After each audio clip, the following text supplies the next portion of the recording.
रतनगढ़ के संबंध में जब हम आगे बढ़ते हैं तो यहाँ के किलेदार राय तुगलक वक्त शहाबुद्दीन द्वारा बोहरा समाज को परवरिश के लिए 24 बीघा जमीन प्रदान करने का भी उल्लेख बड़ा कुआं के नाम से जो प्रसिद्ध है। और यहाँ के स्थान और क्षेत्रफल की बात करें, रतनगढ़ और उसका क्षेत्र अलग अलग समय में अलग अलग राज्यों में सम्मिलित रहा था। यह प्रारंभ से मेवाड़ राज्य के ठिकाना बेगूगीर जागीर में रहा और 1774 ईस्वी के बाद यह सिंधिया के अधिकार में चला गया।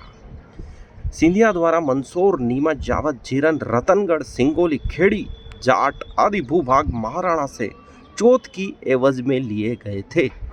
रतनगढ़ वर्तमान में नीमच जिले की सिंगोली तहसील के अंतर्गत आता है। पूर्व में यह जावद तहसील के अंतर्गत था, जिसका विभाजन होकर सिंगोली तहसील के अंतर्गत वर्तमान में रतनगढ़ आता है। 1971 की जनगणना के अनुसार रतनगढ़ का कुल क्षेत्रफल 2317 एकड़ में फैला हुआ था। इसका वन क्षेत्र 1050 एकड़ में ग्राम का था तथा इसकी सिंचित जमीन कुल 192 एकड़ थी तथा असिंचित जमीन 172 एकड़ थी, जबकि कृषि योग्य खाली जमीन 47 एकड़ थी। इसी प्रकार कृषि के लिए अनुपलब्ध क्षेत्र जिसमें कृषि नहीं की जा सकती है, ऐसी कुल जमीन 856 एकड़ थी। जमीन और पैदावार के विषय में हम चर्चा करते हैं तो रतनगढ़ का पूरा भाग मालवा के पठार पर ही स्थित है। जी हाँ, मालवा के पठार पर ही रतनगढ़ का पूरा भाग स्थित है। इसके कई स्थानों पर बहुत ही घने जंगल हैं, जहां अनेकानेक प्राकृतिक बहुमूल्य वस्तुएं मिलती हैं। इसके आसपास अगम्य पहाड़ की चोटियों के तले से विशुद्ध स्फटिक जल के सुंदर सोते वर्षा काल में बहते हैं। यहाँ की मिट्टी काली है। भूगर्भ वेत्ताओं और पुराविदों के अनुसार यह पठार भीषण ज्वालामुखी के लावा से निर्मित है, जो कि इसको खुदाई में वर्तमान में हम देख सकते हैं। जेसीबी द्वारा जो खोदा जा रहा है उसमें ज्वालामुखी की मिट्टी निकलती हुई प्रतीत सी होती है, क्योंकि ज्वालामुखी जब फटता है तो उसके बाद असीमित धूल लावा बहता है, तो वह लावा के बहने के चिन्ह अभी भी इन जो खुदाई में हमको मिट्टी मिल रही है उसमें मिल रहा है। जैसे एक के ऊपर एक परत जम गई हो, वैसी ये मिट्टी हमको खुदाई में प्राप्त हो रही है।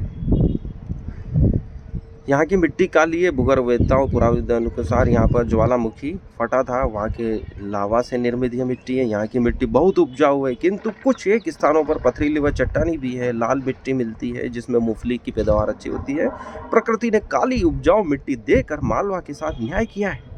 नदियों कुओं द्वारा प्राप्त होने वाली सिंचाई सुविधाएं कम ही सही पर इस उर्वरा शक्ति को और भी बढ़ा देती हैं। रतनगढ़ में खरीफ की फसल मुख्यतः मानसून पर ही निर्भर रहती है।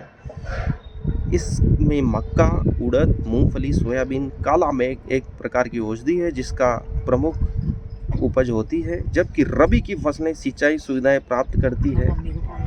इसमें गेहूं, चना, सरसों, जो मेथी, लहसुन, अलसी और अफीम आदि की प्रमुख फसल है। इसमें गेहूं, चना, सरसों, जो मेथी, लहसुन, अलसी और अफीम आदि की प्रमुख फसल हैं। इन फसलों के अतिरिक्त रतनगढ़ में भरपूर सब्जियां भी पैदावार होती है।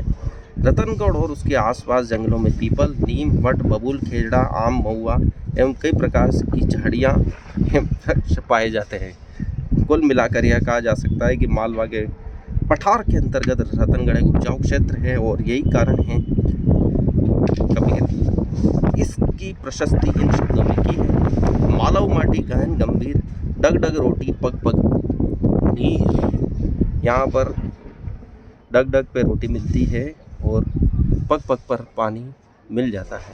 पानी की भी कमी नहीं है और भोजन की भी कमी नहीं है। ऐसी मालव माटी गहन गंभीर है।